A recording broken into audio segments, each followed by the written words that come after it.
Quel est le résultat de la retraite? C'est qu'on voit objectivement comment se sauver, c'est-à-dire comment aller au ciel. Et vous ne pouvez pas me dire que dans le monde actuel, la plupart vont en paradis. Regardez comment on vit. Regardez comment on prie. Qu'est-ce qui prie? Et même, peut-être vous-même, vous n'êtes pas fervente dans vos prières comme vous devriez l'être. Et puis, j'ai pris ma prière, j'ai pas le temps. J'ai à téléphoner à une amie, alors vous comprenez, c'est tellement important. C'est peut-être important, mais entre le salut de votre âme, c'est-à-dire obtenir le paradis, et téléphoner à une amie, il y a une différence. On a perdu le sens de Dieu. Si on le comprenait, Dieu premier servi. C'était la devise de Sainte Jeanne d'Arc. Dieu premier servi. Et à l'heure actuelle, le bon Dieu, si on a le temps. Voilà quelle est la devise du monde actuel. Et vous êtes en danger. Parce que, comme un jour de grande pluie, un orage, vous êtes en ville, les voitures, les camions passent, et vous êtes sur le trottoir. Vous êtes garanti, pensez-vous. Une flaque d'eau dans la rigole, les pneus du camion vous salissent parce que ça jaillit sur vous. Et l'impiété actuelle rejaillit sur vous, inévitablement. À plus forte raison, si vous regardez la télé, bien sûr. Et alors nous allons méditer ce matin le principe et le fondement. Principe, ça veut dire départ, point de départ. Par exemple, vous avez comme principe de faire la lessive, je suppose, tous les lundis. Et donc le lundi, c'est consacré à ça. Leur passage, c'est le lendemain ou le jour même, parce que vous avez la possibilité de faire sécher facilement le linge. J'ai pour principe. C'est-à-dire que vous y revenez toujours. Quel principe de vie avez-vous, chère retraitante? Quel principe de vie? Peut-être aucun. Ça va comme je te pousse, c'est-à-dire avec intelligence. Or, Dieu, premier servi. Voilà ce qu'on doit penser. Et vivre. Et vivre. Et le fondement, les fondations pour une maison, c'est très important. Et plus une maison a de l'importance, plus elle est haute, pas plus elle est belle, mais plus elle est haute, plus il faut des fondations profondes. Pour faire une cabane dans le jardin, il suffit de 4 piquets sur lesquels on cloue des planches, ça suffit. 4 piquets en français plus ou moins en terre, et puis on cloue les planches sur ces montants, ces piquets qui ont pris place en terre, ça suffit. Une cabane dans le jardin. Et vous croyez que vous aurez le salut éternel? La cabane dans le jardin va durer 20 ans, par exemple, 30 ans, peut-être. Mais ça suffit. Et le salut éternel, oh, ce n'est rien du tout. Vous vous trompez. Vous vous trompez. Et attention, notre Seigneur termine plusieurs de ses paraboles en disant, il y a beaucoup d'appelés, mais peu d'élus. Peu d'élus. Vous êtes 7. Sur les 7, combien seront sauvés? Je ne le sais pas. Vous non plus. Savez-vous du nombre des sauvés? Je le souhaite. Mais il n'y a rien de garanti. Il n'y a rien de garanti. Craignons le jugement de Dieu, parce que nous ne craignons pas le mauvais service que nous avons vis-à-vis du bon Dieu. Et par conséquent, nous pouvons craindre pour notre salut éternel. C'est comme ça. Et ce principe et fondement se trouve à la page 193 dans votre livre. Page 193, au milieu de la page, principe et fondement. Le principe, c'est ce qui détermine une chose. Je vous ai dit, j'ai pour principe, par exemple, de faire la lessive tous les lundis, ou tous les 15 jours, le lundi. Bon, pour principe. Et fondement, c'est sur quoi une construction peut s'appuyer pour demeurer solide. Or, ce fondement sur lequel nous pourrions nous appuyer, existe-t-il même? Existe-t-il? Prenez votre vie chrétienne au sérieux. Au sérieux. Et il y aura beaucoup de surprises, croyez-moi. Et on se croit en sécurité parce que, ma foi, le bon Dieu doit être bien content. Et si tout le monde était comme moi, tout irait mieux. Et voilà l'orgueil. Êtes-vous vraiment sûr que le bon Dieu soit content de vous? Êtes-vous vraiment sûr? Est-ce que Dieu a sa place dans votre vie? Dans la prière du matin et du soir, oui. La messe du dimanche, oui. Et encore, quelquefois on manque ça, on saute ça pour une raison plus ou moins futile. Mais est-ce que vraiment la place du bon Dieu est première chez vous? Hein? Et vous me direz, mais mon mari n'est pas très pieux. Madame, qu'est-ce qu'il a choisi? C'est pas moi. C'est pas votre voisine. C'est vous qui l'avez choisi. Il fallait faire vos fiançailles sérieusement. Et à ce moment-là, il fallait voir quelle était sa valeur religieuse à cet homme-là, qui est devenu votre mari. Et vous vous êtes dit imprudemment, je le convertirai. Pensez-vous. Pensez-vous. Hein? Et quand la passion est là, eh bien, il n'y a plus rien qui compte. Il n'y a plus que la passion. Et c'est pourquoi, est-ce que vous êtes toutes mariées? Est-ce que tout se passe bien dans la vie conjugale? Nous verrons ça. Nous verrons ça. Principe et fondement. L'homme est créé pour louer, honorer et servir Dieu notre Seigneur, et par ce moyen sauver son âme. Le moyen, ce n'est pas Dieu notre Seigneur, bien que par ce moyen vient aussitôt. Mais quel est donc le moyen? Honorer, louer, honorer et servir Dieu. Voilà. Quel est le principe qui vous sauvera? Louer, honorer et servir. Louer, c'est plutôt la prière intérieure. L'honorer, c'est l'extérieur. Et on veut bien prier le bon Dieu quand on est chez soi. Mais au restaurant, faire le bénédicité, on y va tellement rarement. Mais quand même, professer notre foi. Est-ce que dans les églises, il y a la présence réelle maintenant? Vous savez, hein, étant donné que les consécrations d'évêques sont invalides, pour la plupart, que par conséquent, les prêtres qu'ils font prêtres ne sont pas du tout prêtres, ce sont des laïcs, tout simplement, et c'est le cafouillage le plus complet. Alors, principe et fondement. Il faut méditer ça. La méditation, on comprend un peu ce que c'est, mais souvent de façon incomplète. Oui. La méditation est importante. Faire oraison, c'est-à-dire se tenir devant le bon Dieu pour réfléchir aux choses de notre salut. Qui prie se sauve, qui ne prie pas se damne. Voilà la maxime. Et qu'est-ce qu'il la donne? Saint Alphonse de Liguori, saint patron des directeurs de conscience, saint patron des confesseurs. Mais oui. Et si nous demandons au bon Dieu la grâce de mieux prier, il nous la donnera. Mais il faut quelquefois des mois et des années pour obtenir un résultat. Bien sûr. Le bon Dieu n'est pas à notre service. C'est nous qui sommes à son service. D'accord? Et donc, il faut demander au bon Dieu la grâce. Il nous la donnera. Car se sauver, c'est une grâce. C'est une grâce. Et qui est donnée en général, mais à condition qu'on vive selon la foi, qui est notre foi.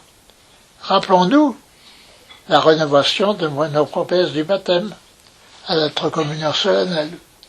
Je promets d'appartenir à Jésus-Christ pour toujours, Et pour cela, je renonce à Satan, à ses vanités, à ses œuvres. Je ne ferai donc pas ce que Satan m'inspirera. Très beau. Nous avions 12 à 14 ans à l'époque. Qu'est-ce que je suis devenu depuis? Hein?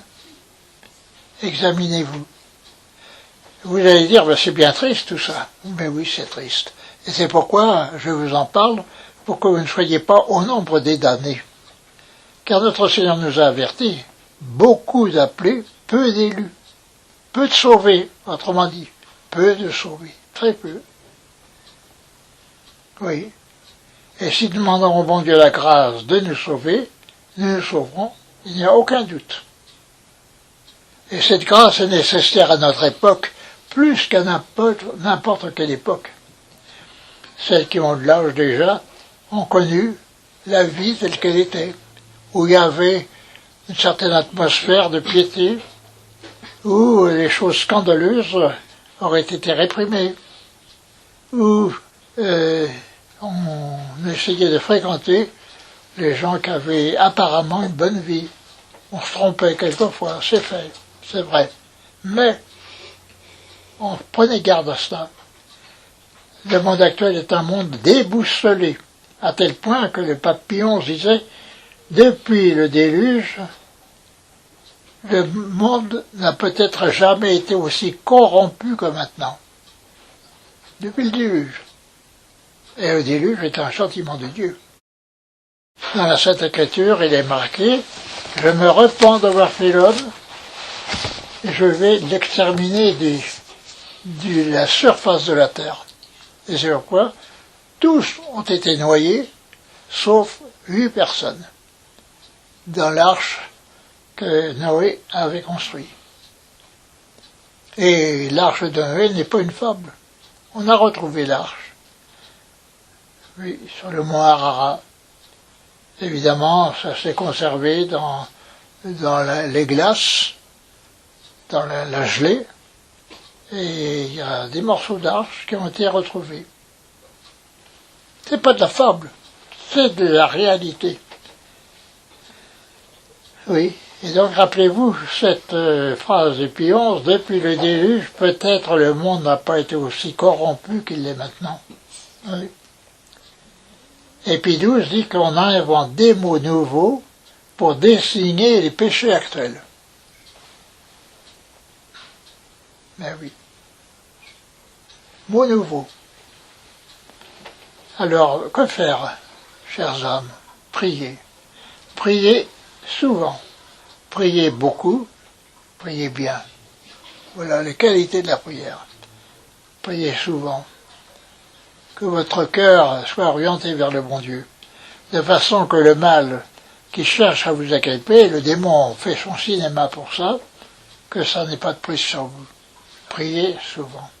Si vous savez, quand vous êtes en voiture, la voiture marche l'avant en premier.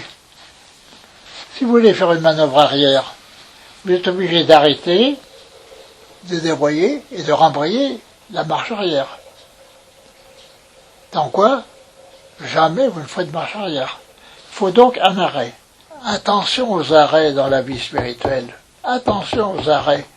Et quand je vous ai dit que la retraite devrait être faite tous les ans, c'est qu'on use très rapidement ses forces dans le monde actuel. Celles d'entre vous qui ont fait la retraite il y a 1 an ou 2, 1 an, c'est bien. 2 ans, c'est trop. 3 ans, 4 ans, tout est à reprendre. Tout est à reprendre. Ou celles qui font la retraite une fois dans leur vie, ils se croient sauvés, les pauvres. Bien sûr que non. Bien sûr que non. Ils risquent au contraire d'être damnés. Mais oui. Priez beaucoup. Priez bien aussi. Et quelles sont les qualités de la prière? Avec attention, humilité et persévérance. Voilà ce qu'il dit le catéchisme.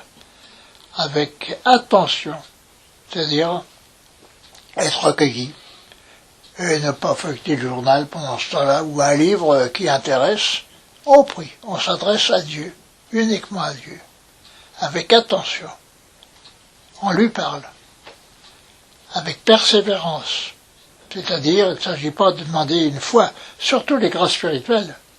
Le bon Dieu est prêt à les accorder, mais il faut les demander longtemps, quelquefois, très longtemps. Le bon Dieu n'est pas à notre service, ne l'oubliez pas.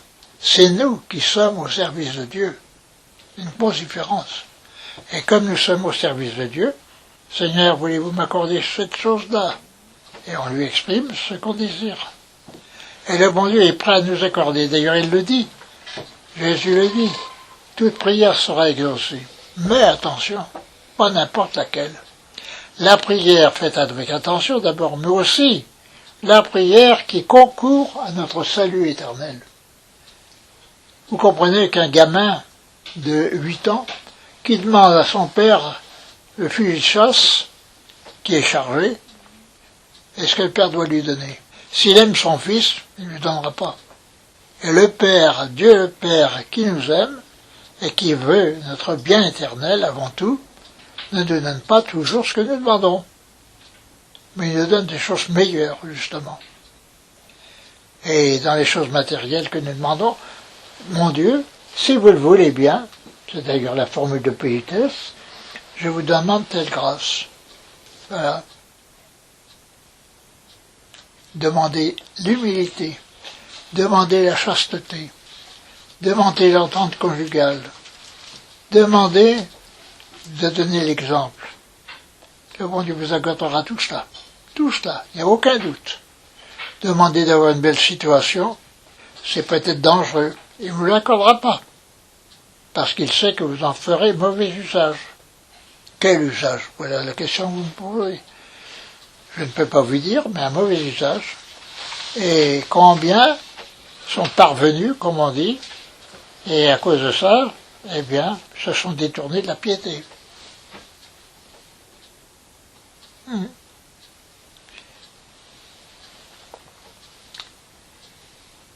On passe du temps à manger, à dormir, c'est légitime, il faut le faire, ça c'est sûr. Mais combien passe-t-on de temps pour l'âme par jour? Une prière faite à la galopée, je n'ai pas le temps, j'ai un coup de téléphone à donner, où je reçois, et puis j'ai mes courses à faire. D'ailleurs, je reçois quelqu'un à midi, donc il faut que j'achète quelque chose qui sorte de l'ordinaire, et que j'apprête tout cela. Je n'ai pas le temps. C'est bien simple. Quand on est pressé, il n'y en a qu'un qui fait les frais, c'est le bon Dieu. C'est le bon Dieu. Pourquoi? Parce qu'il ne dit rien. Mais un jour, il parlera. Quand nous serons devant lui, rends-moi compte de ta gestion. Qu'as-tu fait des années de vie que je t'ai données? Que répondrons-nous? Peut-être nous serons dans l'embarras. Hein? Oui. Et la vie passe comme une flèche, sans laisser de traces, dit la Sainte Écriture. Une flèche dans l'air passe. Aucune trace ne demeure. Le bateau, lui, laisse une trace, par le mouvement de l'hélice, et puis quand même le sillage qui est fait par l'étrave, l'avant du bateau qui fend l'eau. Pendant un certain temps, on voit le parcours du bateau, à la surface de l'eau. Mais la vie, ça ne laisse pas de trace. Ça ne laisse pas de trace. Ah oui, elle passe comme une flèche. Et, par exemple, si vous habitez une maison que vous avez achetée, qui y habitait auparavant? Hein? Des gens qui sont décédés. D'ailleurs, nous portons tous les vêtements des morts. Nous habitons les demeures des morts. Vous portez les bijoux des morts.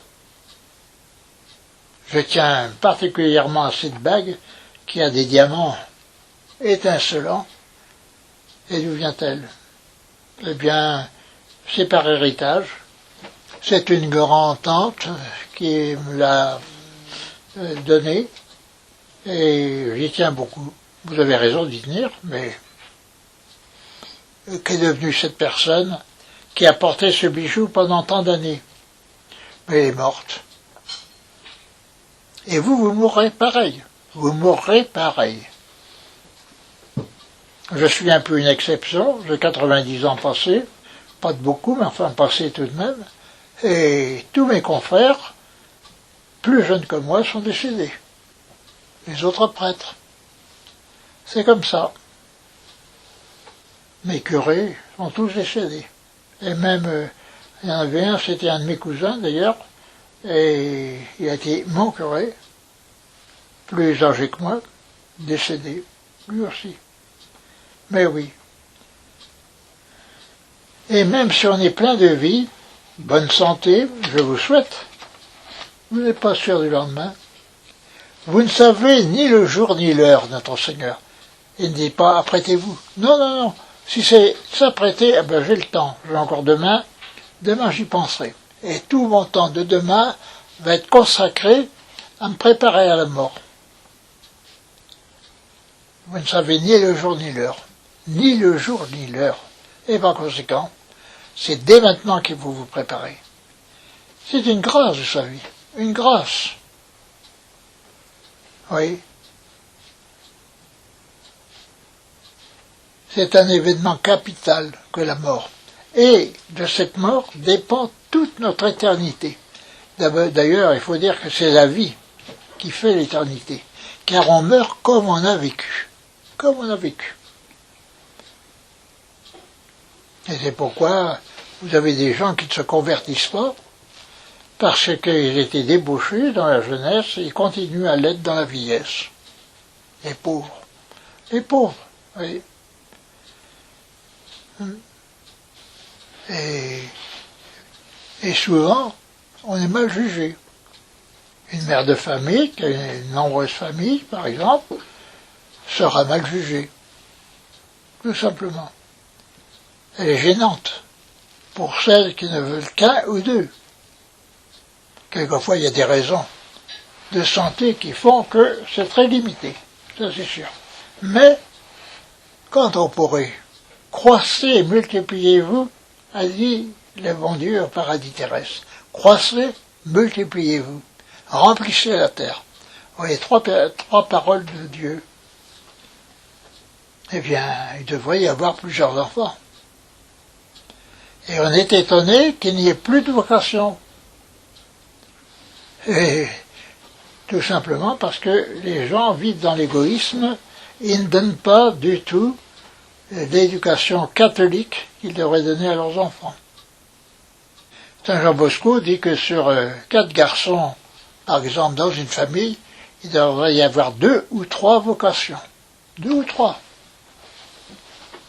Il n'y en a plus. Il n'y en a plus. Pourquoi? Manque d'éducation. Et qu'est-ce qui manque?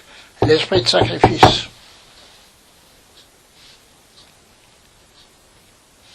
J'ai été en communication avec des communautés religieuses de femmes où on disait que les jeunes filles n'étaient pas généreuses parce que n'avaient pas été éduquées au sacrifice.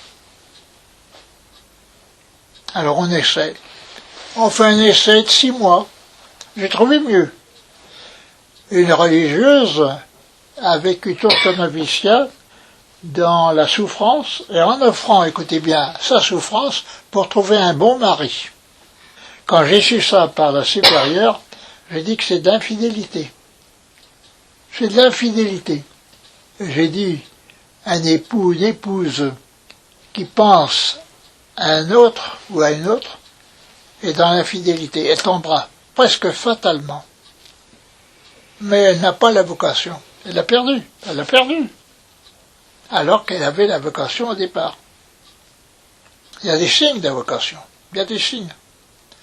Et des signes qui sont infaillibles, pratiquement. J'ai connu un séminariste, et je disais, il a une vocation. Et 2 prêtres, non, non, il n'a pas la vocation. Il est prêtre maintenant. Un bon prêtre, d'ailleurs. Mais c'est comme ça. Il y a des signes qui ne trompent pas. Il y a des signes qui ne trompent pas. Oui. Et alors, ne cherchez pas le paradis ici-bas. Parce que d'abord, vous ne l'aurez pas. Nous sommes dans la vallée de larmes. Il n'a que lacrimarum valle. Voilà ce que nous disons dans le Salve Regina. Inac lacrimarum valley. Dans cette vallée de larmes. Et combien c'est vrai. Nous naissons en pleurant, nous vivons en pleurant, et nous mourrons en pleurant, bien souvent. Car vous savez, la vieillesse n'est pas toujours très belle. Oui, il y a de la souffrance. Vous n'aurez pas le paradis ici-bas. Et en autre, vous l'aurez si vous vous y prenez dès maintenant pour l'obtenir. Si vous y prenez au dernier moment, non. Les conversions de dernière heure sont mauvaises. Il y a de la civilité qui rentre dedans. Il y a toute une politique de se faire estimer. Et puis, le respect humain, puisque mon épouse ou mes enfants me demandent de me convertir, eh bien, je vais tâcher de le faire. Enfin, vous voyez, il n'y a aucune générosité. Il faut que le cœur y soit. Oui. Et donc, vous n'aurez pas le paradis en ce monde, ni en l'autre vie. C'est ça qui est épouvantable. Les conversions de dernier moment ont été condamnées par l'Église. Et un prêtre était condamné. Conversion de dernier moment. Oui, et vous entendrez un texte d'ailleurs à la salle à manger qui vous rapportera combien il faut se défier des conversions de dernière heure. Non, il y a un proverbe tout simple, l'arbre tombe du côté où il penche. S'il penche vers la droite pour vous c'est comme ça. Votre droite est de ce côté-là. C'est ma gauche, puisque je suis vis-à-vis de vous. Donc l'arbre penche comme ça. On met le collier ou la scie au pied de l'arbre pour le faire tomber. Vous croyez qu'il va se redresser et tomber de l'autre côté? C'est impossible. C'est contre toutes les lois de la nature. Il tombera du côté où il penche. Si vous vivez habituellement dans le péché, même dans la tiédeur, Saint Alphonse de Ligorie, saint patron des directeurs de conscience, des confesseurs, nous dit que c'est un état déplorable dont on a de la peine à sortir. De la peine, de la grande difficulté. Et c'est un état déplorable. Et qu'est-ce que c'est que la tiédeur? Eh bien, on ne se gêne pas pour commettre le péché véniel, puisque ça ne prive pas de communier. Ça ne prive pas de communier. Alors, on commet des péchés qui sont que véniels, qui n'empêchent pas de communier, encore une fois, mais qui déplaisent beaucoup au bon Dieu. Parce qu'on pourrait faire mieux, et on ne le fait pas. Et alors, que fait Dieu? Voyant le peu de cas qu'on fait de son aide, qu'on appelle la grâce pour éviter le péché, tout devoir correspond à une grâce, c'est-à-dire une aide du bon Dieu.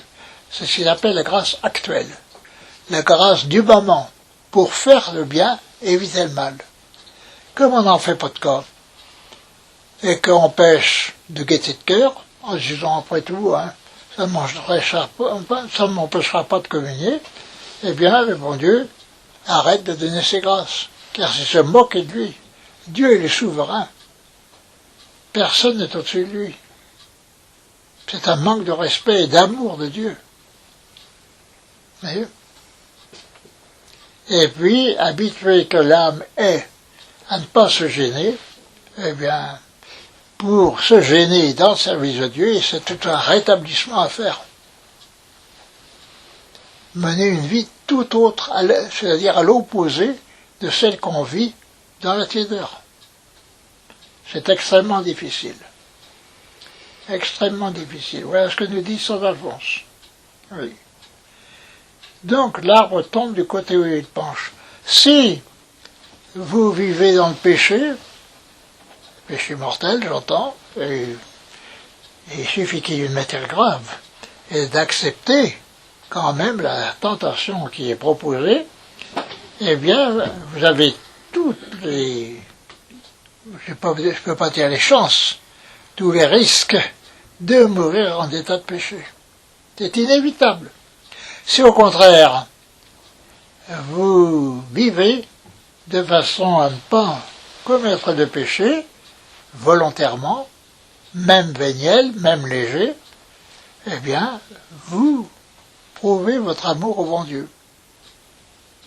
La femme de Louis XIV, je crois que c'est Anne d'Autriche, il suffisait, c'est dans son oraison funèbre, il suffisait qu'elle sache que telle chose était péché pour qu'elle ne le fît pas. Qu'elle ne le fît pas. Non, c'est un péché. Ah. Est-ce que c'est votre cas? Est-ce que c'est votre cas? Dans l'éducation des enfants, par exemple. Ça ne me plaît guère le comportement de ma fille, mais que voulez-vous? Elle est jeune. Il faut bien que je passe par-dessus bien des choses. Madame, vous bradez l'autorité que le bon Dieu vous a donnée. Vous bradez cette autorité, car vous êtes la mère. Et c'est à vous de conduire votre fille où? Au paradis. Au paradis. Et elle est en train de prendre de mauvaises habitudes. Et vous ne voulez pas vous séparer de votre fille. Le bon Dieu vous en séparera de toute façon. De toute façon, ou bien vous mourrez la première, ou il mourra avant vous. Et quelquefois, on voit des choses comme ça. Par exemple, Don Bosco, qui était dans une famille, et il y avait un garçon d'une 12aine d'années. Et ce petit-là, dit Don Bosco, pourrait devenir un bon petit prêtre, pourquoi pas? Ah ça, jamais, dit la mère. J'aimerais mieux qu'il meure. Attention, les défis que l'on jette à Dieu sont toujours relevés par Dieu.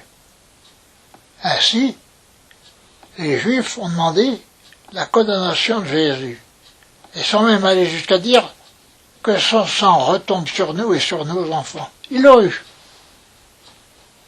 Et cette mère disant, je préférerais qu'il meure, plutôt qu'il soit prêtre, quelques jours après, la mère affolée, arrivée chez Don Bosco, venez vite, venez vite.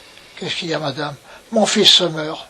Madame, vous êtes exaucée, vous l'avez bien dit, que vous ne vouliez pas que votre fils soit prêtre et que vous préfériez qu'il meure.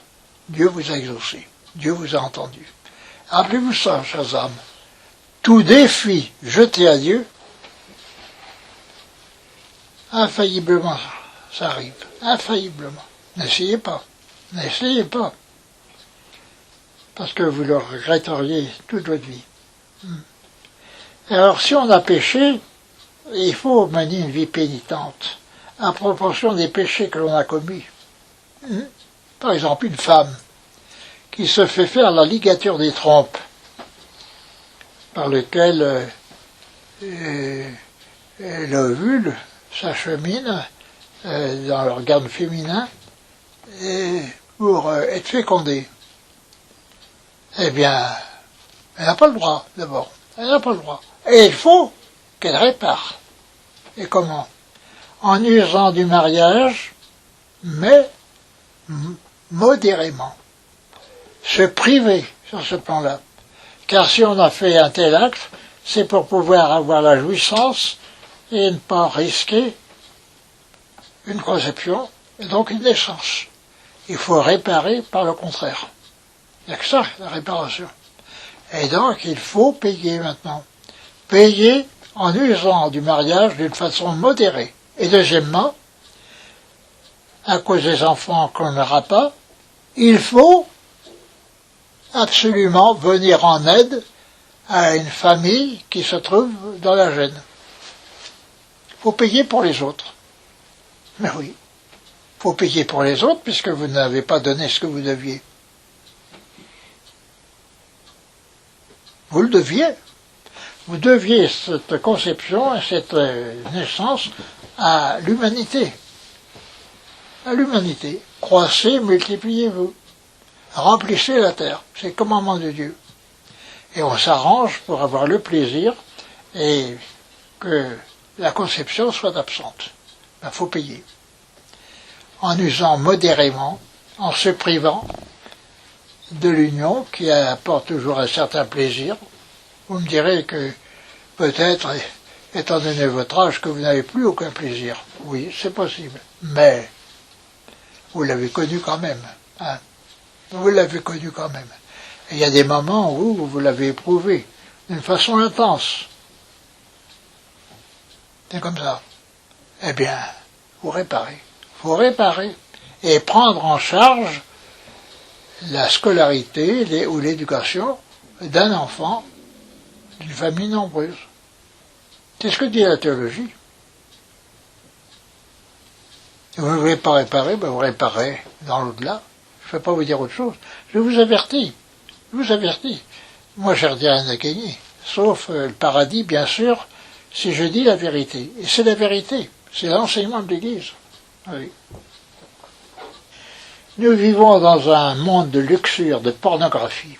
Le cinéma, la télévision, la plage, les modes, tout ça pourri. Pourriture, pourriture. Alors il faut prendre des moyens héroïques, généreux, de se sauver. Sinon, nous serons emportés par le courant. Quand on est dans un courant, une rivière, il y a en général, plus de noyades en rivière qu'il n'y en a en mer. Car la rivière a un courant. Et quand on se baigne dans un fleuve, quelquefois les sables font qu'il y a une noyade. Et je me souviens, dans une paroisse où j'étais, paroisse des bords de Loire, à la maison hospitalière, qui servait plutôt aux personnes âgées, 2 noyés qu'on a apportés. Des gars qui avaient 18 ans, qui s'étaient noyés. Et c'était déchirant de voir la famille, la mère. Ça, c'est mon fils. Mais l'autre, qui est-ce? Évidemment, on ne le reconnaissait pas. Voir quelqu'un couché, et puis la congestion rendant les traits plus difficiles à déchiffrer. C'est peut-être le petit untel, disait la maman de l'autre qui était mort. Non, ça ne doit pas être lui. C'est peut-être un tel. Qui est-ce? Qui est-ce? Hein? Voilà. Parce qu'il y a en Loire ce qu'on appelle les épis, c'est-à-dire des barrages pour empêcher le sable de s'écouler. L'eau passe par-dessus et le sable bute contre le barrage. Et alors c'est agréable d'aller se baigner au bout du barrage parce que l'eau est profonde là. Ah oui. Mais le sable est mouvant. Et il y a des tourbillons. Et alors on descend jusqu'au fond. Alors on a 3-4 mètres d'eau au-dessus de soi. On s'affole. On boit la tasse. C'est la fin. C'est la fin. Comment est-ce que ça s'est passé? Je ne sais pas. Mais 2 copains qui s'étaient baignés en Loire, et ça faisait 2 cadavres qui étaient là. Et c'était déchirant de voir la mère de l'un d'eux essayant de reconnaissance son enfant, mais bon, combien défiguré. Et l'autre, qui est-ce? C'est peut-être le petit untel. Non, c'est pas lui. C'est peut-être un tel. Voilà. Pour pouvoir prévenir la famille. Pauvres enfants. Était-il en état de grâce? Voilà. Quand la mort surprend, alors, être toujours en état de grâce. Toujours. Et sacrifier tout pour maintenir l'état de grâce. Vous comprenez que si on marche dans le cambouis, on s'en met sur les mains, sur les semelles de chaussures, sur les vêtements. Et si on marche dans des lieux et avec des compagnies qui sont souillées moralement, eh bien, on s'en ressent, inévitablement. Oui. Les gens ont vécu habituellement en état de péché. Du temps de Noé, par exemple. Du temps de Sodome et Gomorrhe. Sodome, on a fait un mot, la sodomie. qui est un péché contre nature.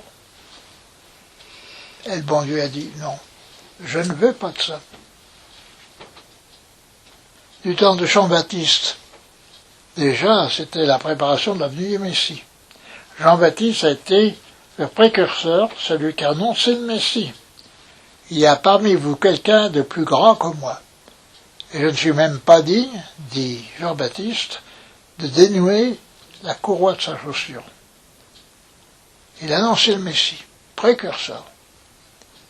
Et il a invité les gens à faire pénitence et à régulariser leur conduite. Or, il y avait Hérodiade et son beau-frère Hérode. Hérodiade était la femme de Joseph. Joseph, pas Saint Joseph, mais un ami Joseph, qui était tétrarque de Traconitide.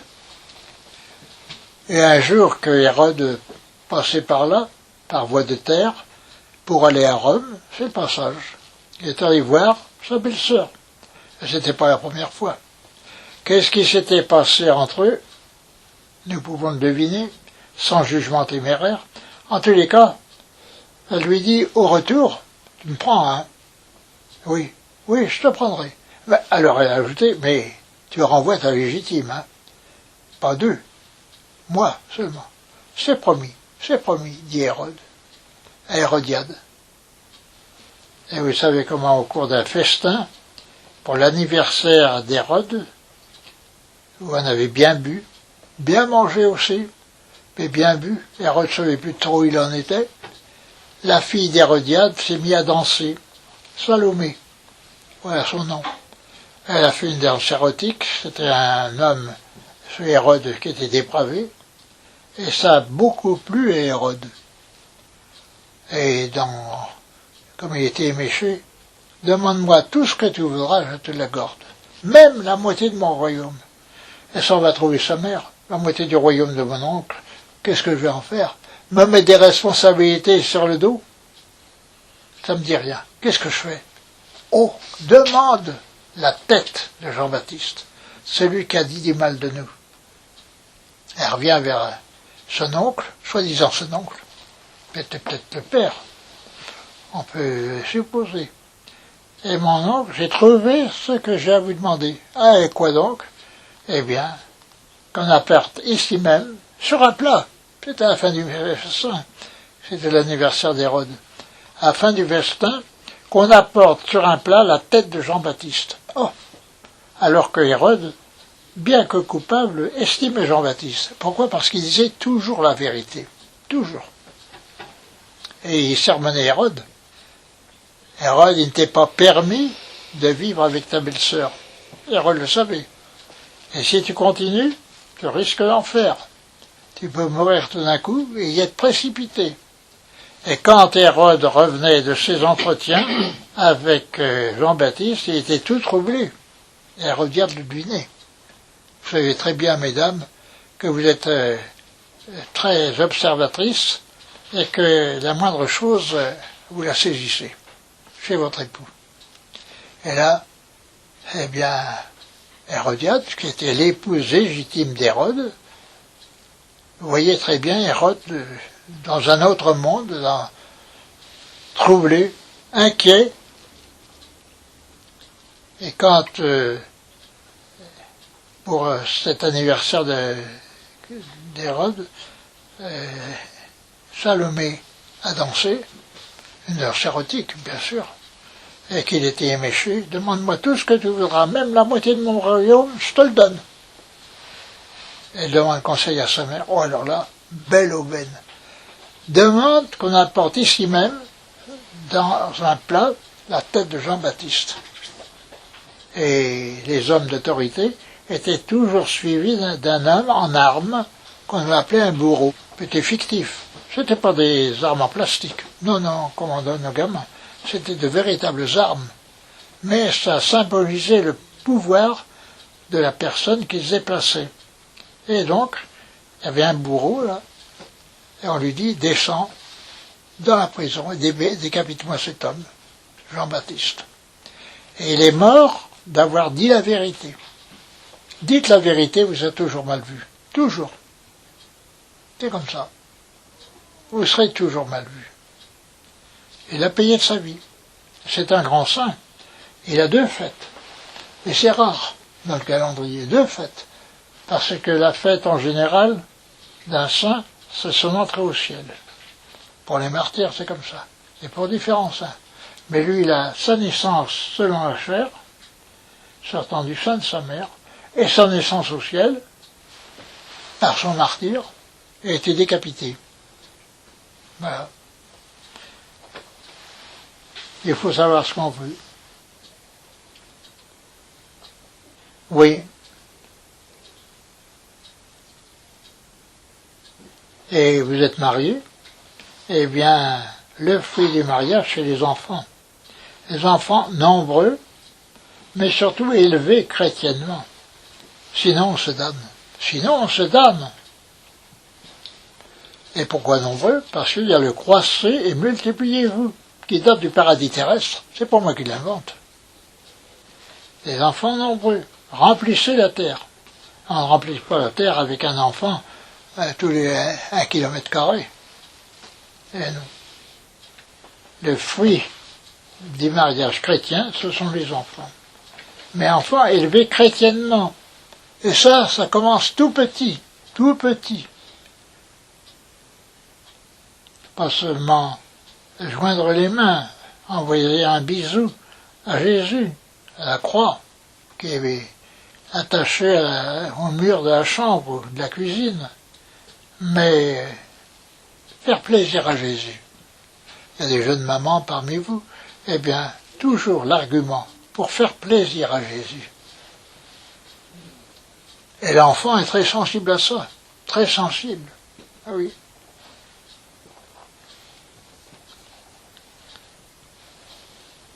Et sinon, on se damne. Et on a des enfants, mais on ne les élève même pas dans la tradition, bien souvent. Même pas élevés. Oui.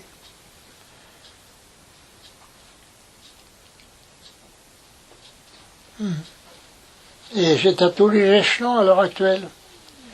Les évêques, en général, ne portent pas de fruits. Et les fruits, ce seraient les séminaires, avec de nombreux séminaristes, et aboutissant au sacerdoce. Il n'y a plus rien. Il n'y a plus rien. Châtiment de Dieu. Oui.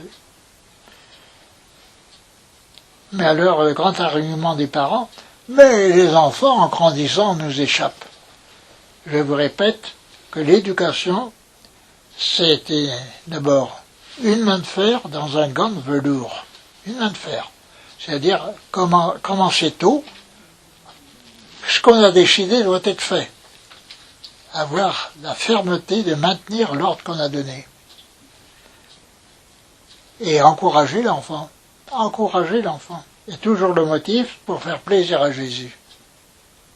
Si vous faites ça, vous aurez des enfants selon le cœur de Dieu.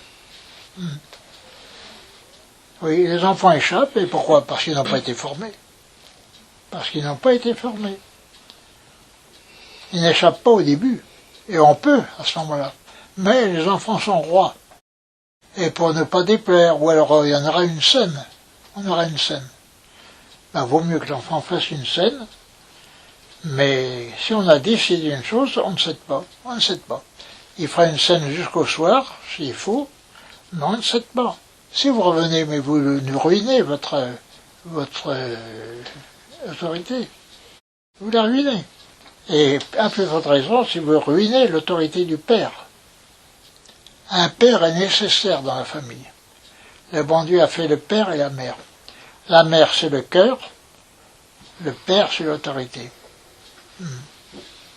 Il faut toujours envoyer à papa. Demande à papa. Je veux bien, mais il faut que tu demandes. Voilà. Voilà comment faire. Je vous indique.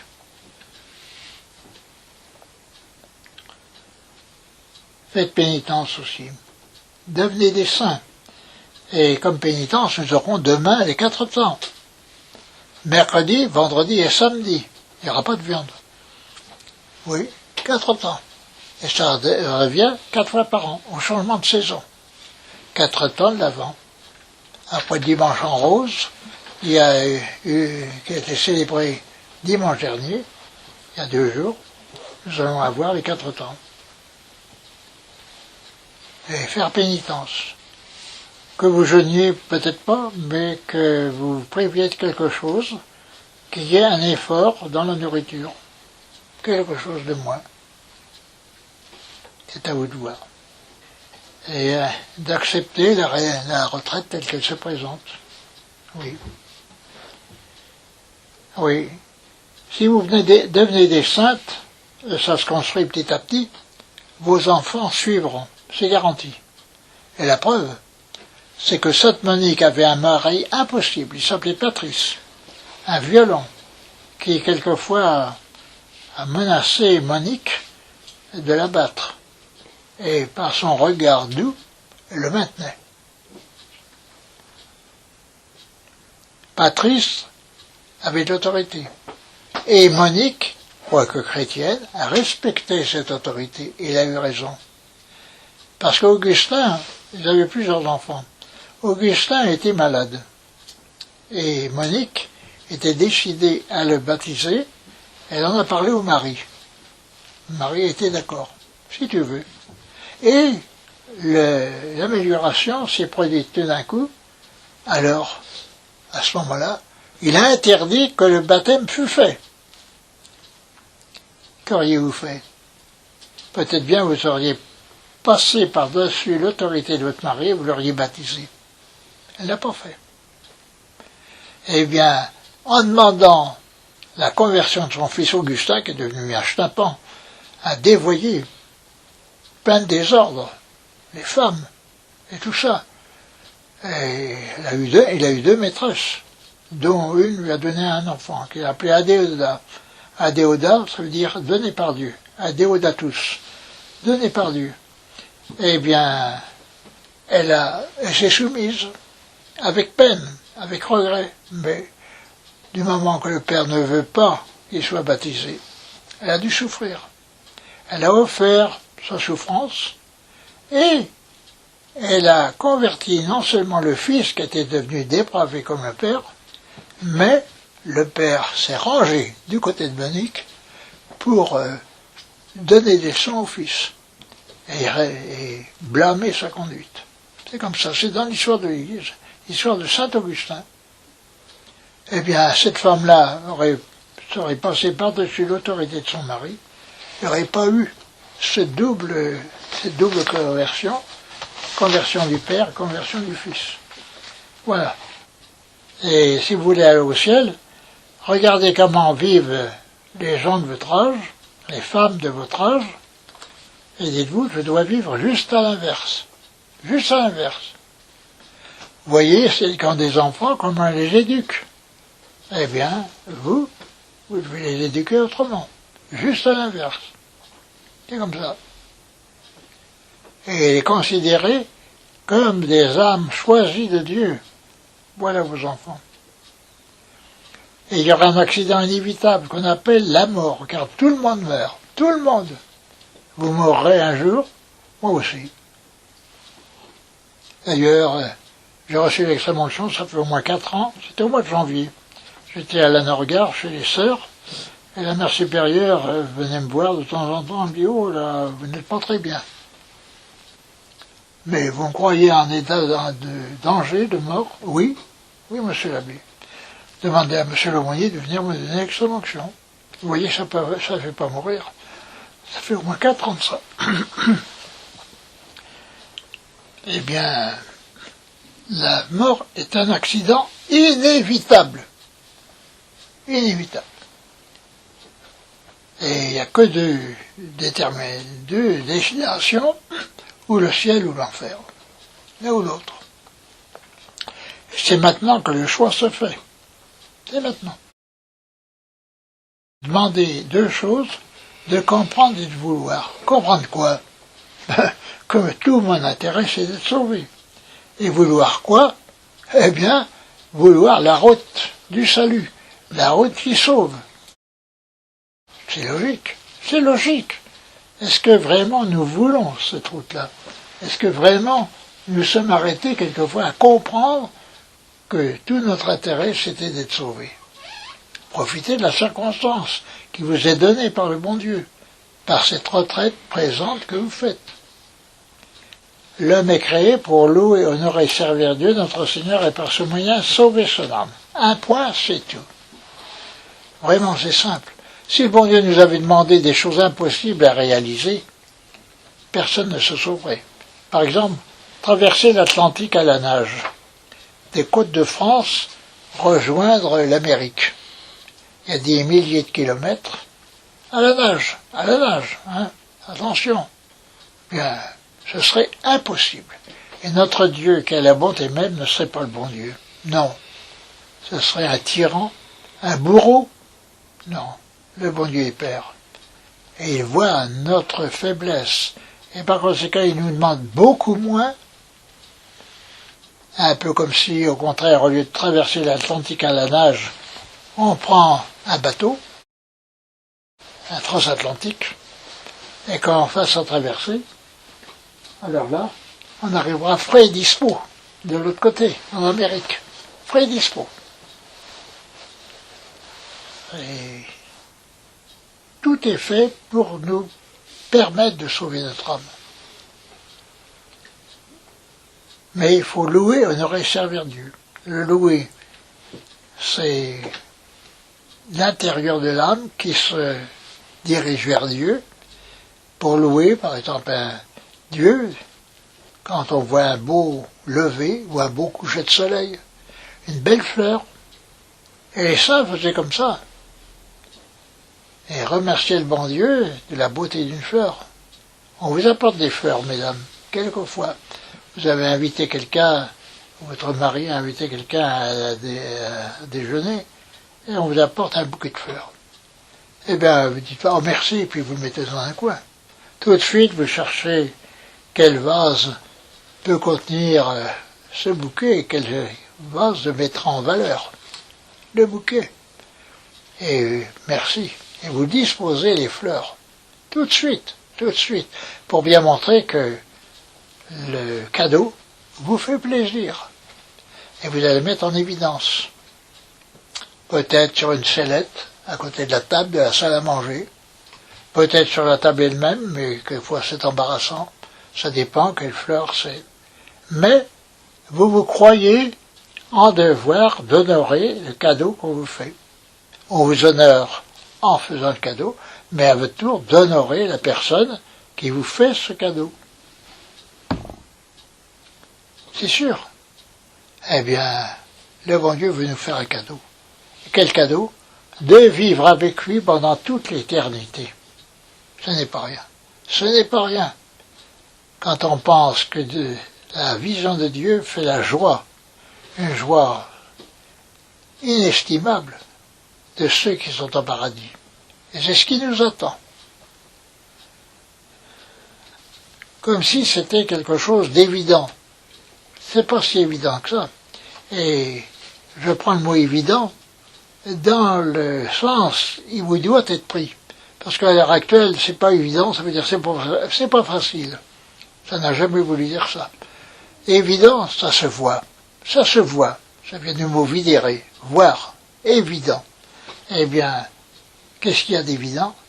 Eh bien que j'ai à sauver mon âme. J'ai à sauver mon âme. Et je n'ai pas été mis sur la terre pour autre chose.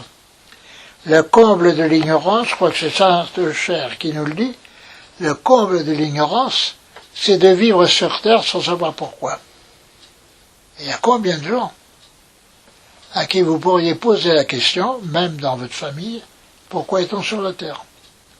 Ben, pour avoir une belle maison, pour avoir une belle voiture, pour se marier, pour avoir des enfants. Mais ce n'est pas le but. Ce n'est pas le but, ce ne sont que des moyens pour obtenir le but. Quel est donc le but? Le ciel. Un point, c'est tout. Le ciel. Car le ciel, c'est la possession de Dieu. C'est Dieu que l'on possède pour l'éternité. On est unis à Dieu. Rentre dans la joie de ton Seigneur. Voilà ce que dit Jésus. Bon et fidèle serviteur, rentre dans la joie de ton Seigneur. Sauver son âme. Donc il faut se sauver. Dieu m'a créé, c'est vrai, j'ai été fait de rien. Et il m'a créé de préférence à beaucoup d'autres. Et peut-être, dans votre famille, a eu un petit frère, une petite sœur, qui sont mortes à la naissance ou quelques jours après. Et vous, vous avez survécu. Et vous voilà adulte. Pourquoi? Parce que le bon Dieu vous donnait son paradis. Et que vous le méritiez. Il m'a créé pour être heureuse un jour au ciel. Et cela pour toujours. C'est pas pour être heureux seulement un jour, mais toujours, toujours, toujours. Et le bonheur des saints au paradis va en augmentant avec les siècles qui passent, en augmentant. Et on est ravis de voir le Dieu, de comprendre le mystère de la Sainte Trinité. Car on ne le comprend pas. On a beau prendre en ce moment des comparaisons, elles sont toutes fausses. Mais voir Dieu dans son essence tel qu'il est, c'est autre chose. Pour être heureux, il faut être libre. Et je suis libre. Dieu m'a créé libre. Mais oui, ça, il n'y a pas de doute. Je suis libre de choisir ou le bien ou le mal. Et je suis toujours libre de choisir le bien. Comme les 15-20. Les 15-20, il y a l'hôpital des 15-20 à Paris, érigé par Saint-Louis, pour 300 croisés, 15 fois 20, auquel les musulmans ont proposé de marcher, ou bien vous piétinez la croix, et on vous libère, ou alors on vous crève les yeux. Ils ont préféré la cécité, alors qu'ils avaient vu, comme vous et moi-même nous voyons, et tomber dans une cécité absolue, ça doit être terrible, terrible. Eh bien, ils ont préféré, par amour pour Jésus-Christ, subir cette souffrance, d'être aveugles le restant de leur jour. Et Saint Louis, d'avoir construit à Paris l'hôpital des 15-20, 15 fois 20. 300 croisés. Ils aimaient Dieu, bon Dieu, plus que tout. Voilà. Et maintenant, eh bien, leurs yeux se sont ouverts dans l'au-delà, au bonheur éternel de voir Dieu. Ils n'ont pas hésité à sacrifier leur vue. Oui. Nous sommes créés pour aller à Dieu. Prenez les choses de la manière que vous voulez, mais ça revient toujours à ça. Toujours. Eh bien, puisque je suis destiné au ciel, quel intérêt y a-t-il? Et le ciel, c'est le bonheur éternel. Tandis que l'enfer, car il n'y a pas de milieu, le purgatoire ne durera qu'un temps, jusqu'à la fin du monde. Et il n'y aura que le ciel ou l'enfer. Et l'enfer, c'est le malheur éternel, c'est le feu, car il y a un feu réel. Et on essaie de détruire maintenant ce feu, en disant que ça n'existe pas. Et des gens qui se croient bons chrétiens vous prétendent qu'il n'y a pas de feu en enfer. Notre Seigneur n'aurait pas insisté tellement qu'il l'a fait s'il n'y avait pas de feu. Et Notre-Dame de Fatima n'aurait pas montré le feu de l'enfer aux enfants s'il n'existait pas. À tel point que la petite Lucie, qui est devenue religieuse, sœur Lucie, disait « Si les pécheurs savaient ce qu'est l'enfer, s'ils voyaient le feu, ils ne commettraient plus de péché. »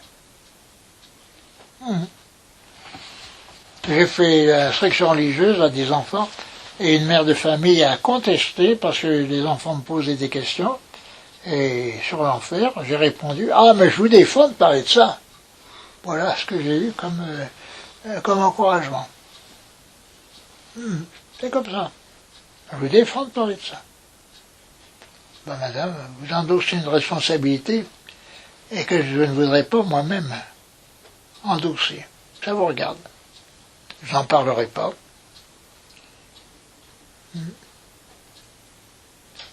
Et j'en parlais parce que les enfants me posaient des questions. Ils savaient, mais ils cachaient cette existence de l'enfer pour ne pas traumatiser ces enfants. C'est incroyable. Oui. Alors que à Fatima, le plus jeune avait 4 ans, je crois. Alors, la volonté, je veux, avec l'intelligence, mesurer l'éternité du ciel. Toujours, toujours dans le bonheur de Dieu, l'éternité de l'enfer, toujours, toujours, séparés de Dieu, et dans le feu, un feu éternel. Les grands brûlés souffrent beaucoup, beaucoup, mais oui, et ils voudraient être soulagés, mais il n'y a pas de soulagement. Et dans le feu de l'enfer, non seulement il n'y a pas de soulagement, mais il n'y a pas de nuit. La nuit, on oublie ces souffrances, on dort, et on repart le lendemain un peu fortifié, confiant pour une nouvelle journée. En enfer, il n'y a pas de repos. Vous entendrez, à la salle à manger, la vision de l'enfer racontée par Sainte Thérèse d'Avila. Et vous l'entendrez ce récit. Je fus transporté en enfer sans savoir comment. Et je vis une entrée qui était comme un four, étroit, bas et resserré. Et le fond était comme une eau fangeuse, remplie d'animaux venimeux. Et je fus soumis à des tourments dont je suis incapable d'écrire la nature.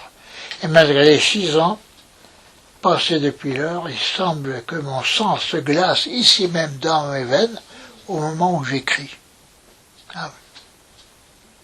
Et alors il y a un cri d'amour pour finir. Oh mon Dieu, comme je vois bien que vous m'aimez, bien plus que je ne m'aime moi-même. Car combien de fois j'allais contre volonté m'engager dans cet enfer. Et que faisait-elle, cette Thérèse d'Avila? Quel péché mortel faisait-elle? C'était tout enfant. La maman était décédée, et le père surveillait l'éducation de sa fille. Et il permettait malheureusement, il ne se rendait pas compte peut-être, d'une jeune fille qui avait accès près de Thérèse, et qui lui inspirait la folie des grandeurs, des mauvais exemples. Et d'ailleurs, il a saisi la chose et il a fait entrer Thérèse dans une communauté religieuse, où Thérèse s'est refaite. Mais elle dit, je vis les châtiments que les démons m'avaient réservés et que j'avais mérité par mes péchés. Quel péché?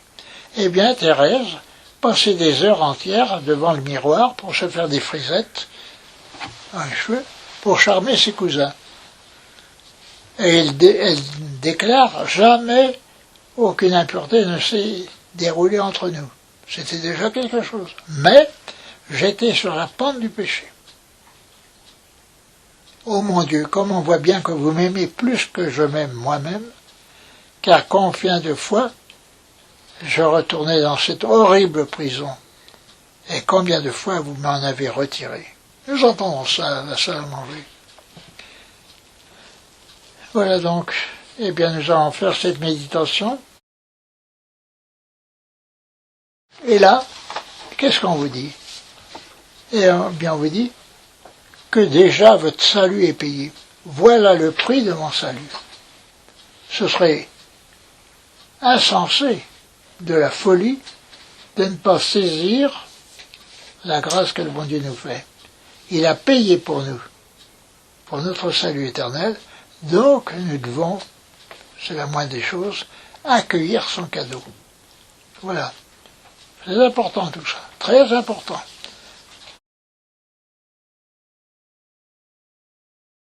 Mon Dieu, vous êtes là.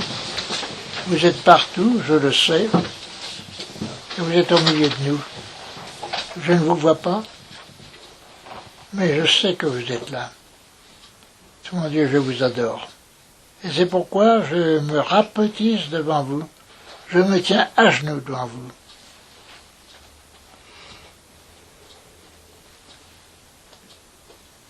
Et cette attitude, c'est une attitude de prière. Car vous êtes le Tout-Puissant. Et j'ai une grande grâce à vous demander. Très grande grâce. Et quelle est cette grâce? C'est de comprendre l'importance du salut. Oui. Alors, donc, que toutes mes intentions, actions, opérations, que tout cela soit purement ordonné à votre louange et à votre service. La vie, c'est comme une route que l'on suit, car les années de ma vie sont du passé. C'est en somme la route que j'ai parcourue. La route que j'ai parcourue est derrière moi, et je continue à marcher. Et sur cette route, il y a deux embranchements. D'un côté, la route étroite, car il faut se donner de la peine. Elle est montante, elle est ensoleillée. Et c'est la route du salut. Et au contraire, la voie large de l'enfer, où on peut faire tout ce qu'on veut. On ne s'en fait pas. Eh bien, mon Dieu, donnez-moi la grâce, je vous en prie, de comprendre que tout mon intérêt, c'est d'être sauvé. Car la mort me mettra devant la réalité. Donc comprendre que tout mon intérêt, c'est d'être sauvé, et en conséquence de vouloir cette route du ciel. Il n'y en a qu'une qui va au salut, celle du ciel. Mon Dieu, je vais me sauver à tout prix, mais voyez ma faiblesse. Vous voyez combien je vous ai offensé dans ma vie. Aidez-moi.